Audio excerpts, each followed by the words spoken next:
Olá a todos, o meu nome é Beatriz Regina e eu vou estar apresentando meu projeto de pesquisa Práticas do Olhar, Desenho e Narrativa orientado pela professora Regina de Paula. Partindo de uma proposta da disciplina de Desenho, Processos e Modalidades, o desenho como impossibilidade de conhecer, tomei como referência inicial as práticas de desenho de observação e fui traçando relações entre o desenhista e seu objeto, até perceber que o olhar irá agir como uma ponte, agregando carga simbólica ao objeto. Desta forma, o olhar se fará essencial, pois tornará o desconhecido em conhecido. Nesta dinâmica, o desenho extrapola a função de um mero registro. Em seguida, tenho como referência a estrutura narrativa do filme Slacker, do cineasta estadunidense Richard Linklater. Neste filme não existem personagens principais. A câmera acompanha apenas por alguns momentos a vida de um personagem até que se dispersa e passa para outro. No filme, temos contato com apenas um fragmento da vida destes personagens, mas ao mesmo tempo, eles são capazes de cativar o espectador e instigá-lo a criar possíveis narrativas sobre eles.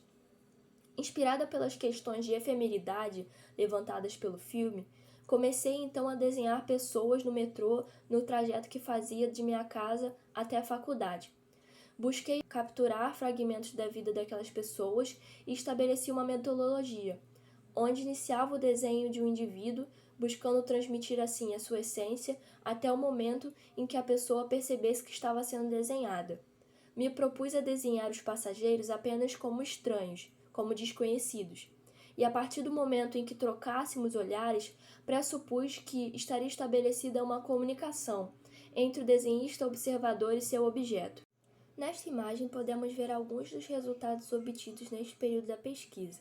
Conforme fui acumulando os desenhos, fui sentindo uma necessidade de criar nomes e dar pequenas narrativas aos personagens que foram se desenvolvendo. Durante a quarentena, me debrucei sobre o estudo do gesto e da memória envolvidos na prática do desenho. Ambos se destacaram para mim neste período por conta da situação de isolamento que a pandemia nos impôs. Meus olhos se voltaram para esses aspectos mais íntimos do desenho. E um resultado desse estudo foi a produção de uma pequena animação criada para a exposição Olha Geral Quarentena do Instituto de Arte da UERJ. E nela abordei o luto recente pela morte de meu avô. E tanto o gesto quanto a questão da memória se fazem muito presentes nos desenhos. Na animação, recito um poema autoral relacionado à perda. Por fim, em 2021, um desdobramento da minha pesquisa foi o resultado da minha entrada no curso de licenciatura em artes visuais. Alinhado aos meus estudos a respeito da narrativa visual, montei um cronograma de oficina voltada para alunos do Ensino Fundamental 2. O cronograma de oficina foi pensado com o principal objetivo de preparar as crianças para o constante assédio imagético que sofremos nos dias de hoje. Pensando no poder e influência que as imagens têm sobre nós, considerei que o entendimento do chamado alfabeto visual, os componentes formais da imagem, nos ajudariam em sua leitura. Busquei elaborar um método que valorizasse a colaboração entre os estudantes e que fossem estimuladas as capacidades de criar e interpretar imagens, a transmissão de mensagens e expressão de sentimentos através do desenho. Por fim, concluo dizendo que o olhar sempre teve grande importância na minha pesquisa, e ele nos dá diversas possibilidades quando nos deparamos com a imagem. Porém, é preciso que tenhamos sempre um pensamento crítico a respeito das imagens que nos são dadas cotidianamente, pois nelas se criam inúmeros paradigmas e estruturas sociais que digerimos sem nos darmos conta.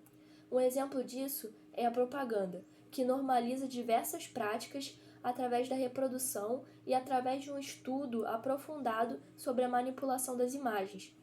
Preparar os mais jovens para lidar e interpretar com as imagens é o primeiro passo para que possamos ensiná-los sobre o poder das mesmas.